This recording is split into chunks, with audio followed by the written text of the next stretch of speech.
Tai tam, kad visi maždaug galėtume suvokti, apie ką yra kalba, kas yra susijungimas su nedualumu, kas yra visiška vidinės ramybės rimties būsena, kokias dar galima išjausti šiame gyvenime kitokias būsenas,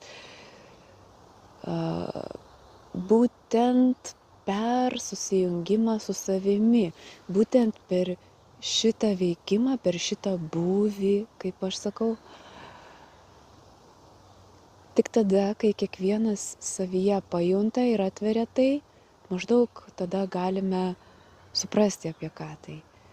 Kaip sakau, žodžiais mes visi turime savo tiesas, o pajautimu ir ta vienybė ir vientisumas yra tas dalykas, kuris mus jungia iš to vienio mes atėjome ir labai yra įdomu pajausti, atrasti, kas tai yra savyje.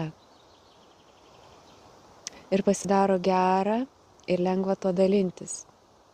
Taigi, aš jau priaugau prie to, kad kviečiu visus kartu su manimi patirti, pažinti save, išjausti tai, kas yra nauja, tai, kas yra įdomu ir tai, kas mus veda į tolimesnį, prasmingą, gražų gyvenimą. Iki susitikimo online meditacijoje, gegužės 25 dieną, 13 valandą.